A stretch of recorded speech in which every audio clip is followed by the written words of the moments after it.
Di tanah yang sunyi, di bawah langit yang tak berujung, hidup sebuah bangsa yang tidak pernah berteriak, namun tidak pernah hilang. Mereka adalah Khalkha Mongol, anak-anak stepa yang belajar bertahan dari dingin ekstrim, belajar bebas dari luasnya padang rumput, dan belajar mengenal diri dari kesunyian alam. Apa rahasia yang membuat identitas mereka tetap hidup di tengah dunia modern? Temukan kisah lengkapnya hanya di channel YouTube Cari Tahu.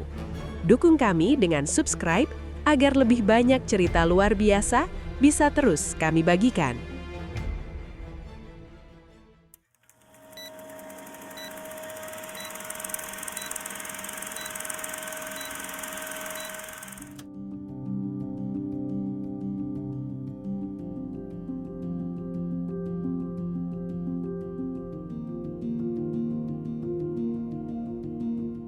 Di bawah langit Mongolia yang terasa tak berujung, di antara padang rumput stepa yang bergoyang pelan mengikuti hembusan angin, lahirlah sebuah bangsa yang tidak pernah memisahkan hidupnya dari alam. Mereka adalah Khalkha Mongol. Khalkha bukan sekadar nama suku, mereka adalah denyut jantung Mongolia modern. Mayoritas rakyat Mongolia hari ini berasal dari darah, bahasa, dan budaya Khalkha. Dan kisah mereka adalah kisah tentang ketahanan, kebebasan, dan identitas. Sejak ribuan tahun lalu, orang-orang Khalkha Mongol tidak belajar hidup dari buku, tetapi dari alam yang luas dan tak pernah berbohong. Mereka adalah pengembara stepa, berpindah mengikuti irama musim, datang dan pergi bukan karena keinginan, tetapi karena kebijaksanaan. Ketika musim berubah, mereka membongkar tenda bundar yang sederhana namun dirancang sempurna untuk melawan angin dingin dan panas ekstrim. Di atas tanah yang keras, namun jujur, mereka mengembalakan kuda, yak, unta, dan domba. Setiap langkah kaki hewan, setiap desir angin menjadi penanda kehidupan. Di stepa Mongolia, alam bukan musuh. Alam adalah guru yang tegas. Musim dingin yang membeku mengajarkan mereka bertahan hidup tanpa mengeluh. Padang rumput yang tak berujung mengajarkan arti kebebasan sejati. Dan kesunyian stepa mengajarkan satu pelajaran paling mahal, mendengar diri sendiri. Anak-anak Khalkha tumbuh dengan langit sebagai atap dan bumi sebagai lantai pertama mereka. Mereka belajar menunggang kuda sebelum belajar membaca, belajar memahami cuaca sebelum memahami kata. Karena bagi Khalkha Mongol, alam bukan sesuatu yang harus ditaklukkan. Alam adalah bagian dari diri mereka. Dan dari stepa yang sunyi inilah, lahir manusia-manusia yang kuat tanpa sombong, bebas tanpa kehilangan arah, dan tenang, meski dunia terus berubah. Khalkha Mongol adalah pewaris langsung dari kejayaan besar bangsa Mongol di masa lalu. Meskipun kekaisaran Mongol telah lama runtuh oleh waktu, roh Genghis Khan tidak pernah benar-benar pergi. Ia hidup dalam cara berpikir Khalkha, dalam cara mereka berdiri, dalam cara mereka memandang dunia. Warisan itu bukan tentang penaklukan, bukan tentang pedang dan darah, tetapi tentang kehormatan yang tidak bisa dibeli, tentang keberanian yang tidak perlu diumumkan, dan tentang kesetiaan pada leluhur yang tidak boleh dilupakan. Hingga hari ini, nama Genghis Khan tidak pernah disebut dengan sembarangan. Ia disebut dengan rasa hormat, dengan suara yang direndahkan, dan dengan hati yang diangkat. Di dalam setiap keluarga Khalkha, kisah tentang Genghis Khan tidak diajarkan sebagai legenda kosong, melainkan sebagai cermin kehidupan, bahwa kekuatan sejati bukan pada seberapa luas wilayah yang ditaklukkan, melainkan pada seberapa kuat prinsip yang dijaga. Dan selama nilai itu masih hidup, selama nama leluhur masih dijunjung tinggi, warisan Genghis Khan akan terus berdenyut di dalam darah Khalkha Mongol. Khalkha Mongol memiliki budaya yang tidak runtuh oleh waktu dan tidak goyah oleh modernisasi.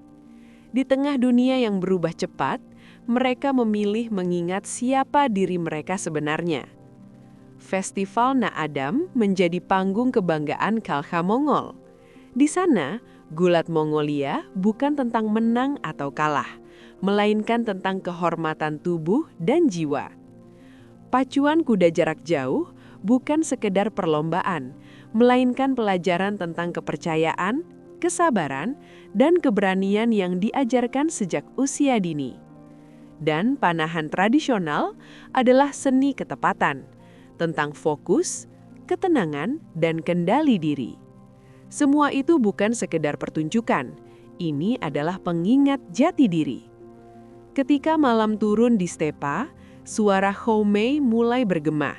Nyanyian tenggorokan yang terdengar seperti angin, seperti aliran sungai, seperti gema gunung. Bagi Khalkha Mongol, Houmei bukan musik hiburan. Ia adalah doa tanpa kata. Setiap nada menghubungkan manusia dengan langit, dengan bumi, dan dengan roh para leluhur. Dan selama nyanyian itu masih terdengar, selama Naadam masih dirayakan, budaya Khalkha Mongol tidak akan pernah putus oleh waktu. Hari ini, banyak orang Khalkha Mongol hidup di jantung ibu kota, Ulaanbaatar. Mereka berjalan di antara gedung-gedung tinggi, menatap layar ponsel, dan hidup di dunia dengan internet yang bergerak cepat. Mereka adalah bagian dari modernitas. Mereka memahami zaman. Namun, jiwa mereka tetap milik stepa. Di balik hiruk-pikuk kota, ada panggilan yang tidak pernah padam. Panggilan tanah leluhur. Di akhir pekan, mereka meninggalkan kota, menempuh jarak panjang menuju hamparan rumput tanpa batas. Mereka menunggang kuda kembali, mendirikan ger dengan tangan sendiri, menyalakan api, dan membiarkan angin stepa berbicara lebih keras daripada kebisingan kota. Di sanalah anak-anak diajarkan bukan tentang layar dan tombol, tetapi tentang asal-usul, tentang tanah yang memberi kehidupan, tentang leluhur yang menjaga nilai, tentang identitas yang tidak boleh dilupakan. Khalkha Mongol membuktikan satu hal penting, modernisasi tidak harus menghapus identitas, karena bagi mereka, maju bukan berarti meninggalkan. Maju adalah membawa masa lalu berjalan bersama masa depan. Khalkha Mongol tidak bangsa yang berteriak. Mereka tidak hidup untuk mencari perhatian dunia. Mereka berjalan pelan, namun pasti. Dan ketika dunia akhirnya menoleh, mereka tidak menunduk. Mereka berdiri dengan kepala tegak, karena mereka tahu siapa mereka. Mereka tahu dari mana mereka berasal, dan mereka tahu kemana mereka akan kembali. Di stepa Mongolia yang sunyi, di bawah langit yang luas tanpa batas, Khalkha Mongol terus hidup. Mereka terus bernapas bersama angin stepa, terus melangkah di tanah leluhur, terus menjaga warisan yang tidak tertulis di buku sejarah, namun tertanam di dalam darah. Warisan tentang kehormatan, tentang kebebasan, tentang kesetiaan pada akar. Dan selama nilai-nilai itu masih diajarkan dari ayah ke anak, dari ibu ke generasi berikutnya, Khalkha Mongol tidak akan pernah hilang. Mereka tidak menantang zaman. Mereka bertahan di dalamnya. Karena identitas sejati bukan sesuatu yang diumumkan. Ia dijaga dan dihidupi. Di tengah luasnya stepa Mongolia, di tempat di mana jarak bisa memisahkan manusia dari manusia, orang Khalkha percaya satu hal penting. Tamu adalah anugerah. Dan di sanalah, wanita Khalkha Mongol memegang peran yang tak tergantikan. Ketika seorang tamu datang, merekalah yang pertama berdiri. Bukan dengan suara keras, melainkan dengan senyum yang jujur dan gerakan yang penuh hormat.